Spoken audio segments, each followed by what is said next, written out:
Imagine mining cryptocurrency on your smartphone with just a tap, and suddenly seeing its price skyrocket overnight. Today we're talking about Pi Network, a crypto project that's making headlines after a major price surge.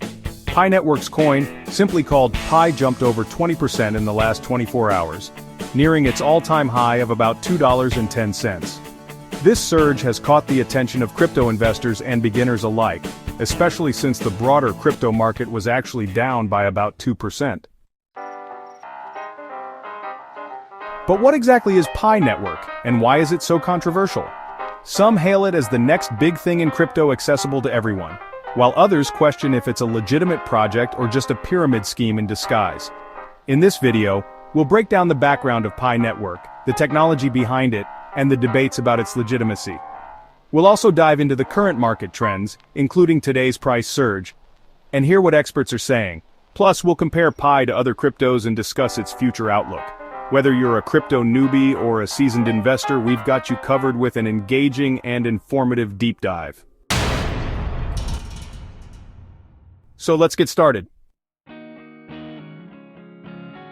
Pi Network is a cryptocurrency project that launched in 2019 with a bold promise to enable people to mine crypto on their phones for free.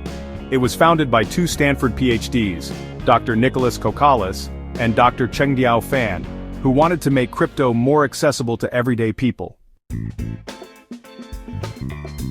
Unlike Bitcoin, which required powerful computers to mine, Pi could be mined by simply tapping a button on a smartphone app each day. This easy mining approach helped Pi Network go viral. The project calls its users pioneers, and millions of people joined via an invite-only system. You needed a referral from an existing user to sign up. By early 2025, Pi Network claimed to have over 60 million registered users worldwide. However, it's worth noting that not all those users are active or verified. In fact, by the time of Pi's recent launch, only about 10 million users had migrated their Pi coins to the main network, and around 19 million had completed identity verification, or KYC. Still, tens of millions of people have been involved with Pi, drawn by the idea of earning cryptocurrency with no upfront cost. Pi Network spent years in development, running in phases: a beta in 2019, a testnet in 2020, and then a closed mainnet in December 2021 where users could use Pi inside the app but couldn't trade it externally. Finally, on February 20th, 2025, Pi Network launched its open mainnet, meaning it removed the firewall that kept Pi isolated. This was a huge milestone. For the first time, Pi coins could be withdrawn to external wallets and traded on public exchanges. Essentially, Pi graduated from an enclosed experimental network to a live blockchain, accessible to the wider crypto world. This launch event is what set the stage for the recent price action we're seeing. But before we get to the market surge, let's explain how Pi Network actually works under the hood. One of the most unique aspects of Pi Network is its mining mechanism. When we hear mining in crypto, we usually think of Bitcoin. Lots of computers crunching numbers using electricity. Pi took a different route. It uses a consensus algorithm based on the Stellar Consensus Protocol, a trust-based system instead of energy-intensive proof of work. Here's what that means.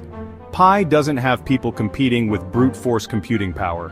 Instead, users vouch for each other's trustworthiness by forming security circles. Each Pi user can confirm a few other users they trust, like friends or family, and all these interlocking trust relationships form a global trust graph. The Pi network relies on this web of trust and the SCP algorithm to reach consensus on transactions, rather than on mining rigs solving math problems. So, how do you mine Pi on your phone? It's pretty simple. Once you install the Pi Network app, you log in once every 24 hours and tap a button to start mining. After tapping, you don't have to keep the app open. It won't drain your battery or data in the background. You're basically earning Pi tokens at a base rate which can be boosted if you engage more, for example by inviting new members or by contributing to the network's security circle feature. This approach made Pi accessible. You could literally mine on an old smartphone. However, critics point out that mining in Pi isn't the same as Bitcoin mining. In fact, Pi's white paper admits it redefined the term. Mining in Pi largely means participating in the network by being active daily and building trust connections rather than doing computational work. In summary, Pi's technology is a mix of innovation and centralization. It innovated by democratizing access. Anyone with a phone could join, no expensive hardware needed. However, it remains to be seen if Pi can truly become decentralized over time, as most of its infrastructure has been controlled by its core team. Pi Network's journey has been nothing short of remarkable, from a Stanford dorm idea to a crypto phenomenon with millions of users. In this video, we explored Pi's background, its technology, and the controversies surrounding it. We saw how, after finally launching, Pi's price surged, grabbing the crypto world's attention. We heard experts weigh in, some warning that Pi could be hype-driven, while others see potential. So is Pi Network legit? The answer isn't black or white. It's not a straightforward scam, but it's also not proven. It will have to earn legitimacy over time by being transparent, secure, and actually useful. Thanks for joining me on this deep dive into Pi Network. If you found this analysis helpful, hit that like button and subscribe for future updates. What do you think about Pi scam or revolutionary? Let us know in the comments. Until next time, stay curious and stay safe in the crypto space.